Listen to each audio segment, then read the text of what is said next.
Hi, welcome to Lesson 15 from my book Babette's Quick Start Guide to Theory for Fiddlers, Book 1. My name is Babette. This lesson is titled The Third Chord.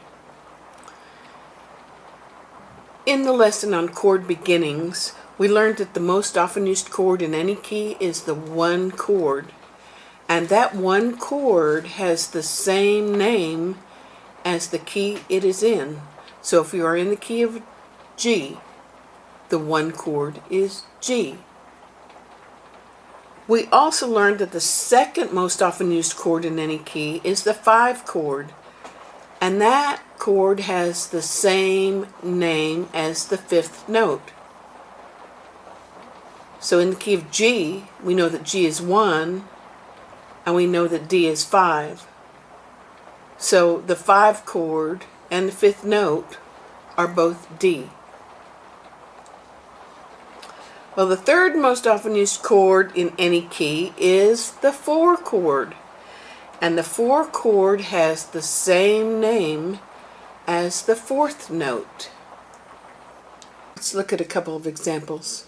And we'll start with the key of D. If we recall, in the key of D, the 1 chord is D. And to make the basis of that 1 chord, we played the open D, which is 1 of the chord, and the open A, which is 5 of the chord. We played those together to form the basis of the 1 chord, or the D chord, in the key of D. Now we're going to make the 4 chord in the key of D. And we just learned in the previous lesson that to find 4, you play down 1 string. So if you're in the key of D, you're going to move your bow down to the G string. And the 4 chord is a G chord. If you recall from earlier lesson, in the G chord, the G is 1 and the D is 5. So if you play the G and D together, you will have formed the basis of the 4 chord in the key of D. We can do the same thing in the key of A. Remember that in the key of A, the 1 chord is A.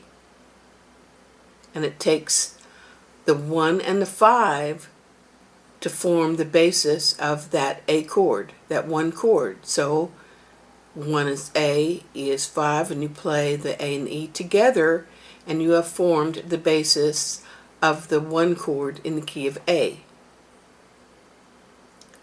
Now we're going to form the 4 chord in the key of A. So we're going to play down 1 string from A, and that's a D. And to form that D chord, we need the 1 and the 5. We know that D is 1 and A is 5.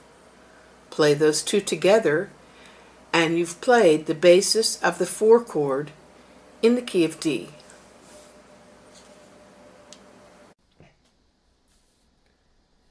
Now for the worksheet on the 3rd chord. Question 1. What chord is the 3rd most used chord in any key? That will be the 4 chord.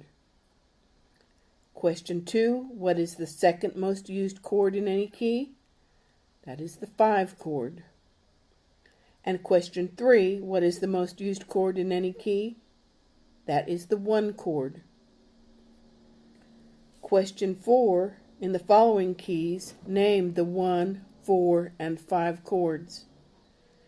In the key of G, 1 chord is G, 4 chord is C, 5 chord is D. Key of D, 1 chord is D, 4 chord is G, 5 chord is A. Key of A, 1 chord is A, 4 chord is D, 5 chord is E. In the key of E, the 1 chord is E, the 4 chord is A, and the 5 chord is B. Now for the review questions. Question number 1. In the key of D, every D is what? Every D is 1. In the key of A, every D is what?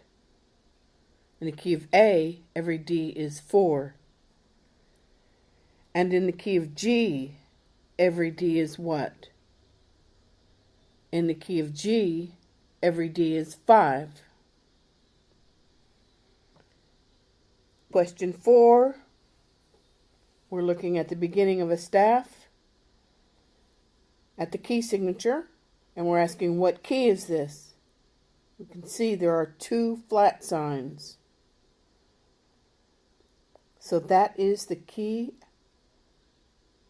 of B flat. And what are the flats in the key of B flat? They would be B flat and E flat. Question 5. What is an easy way to remember the name of the flats? You can remember the name of the flats by spelling the word bead, B-E-A-D. But remember, you always need to put flat after it. So you would say B flat, E flat, A flat, and D flat. Question 6. The first flat on the left of the staff is what flat? That would be B flat. And question 7. The first sharp on the left of the staff is what sharp? And the first sharp is always F sharp. Thank you for going along on lesson 15 with me. Please let me know if you have any questions or comments. Thank you.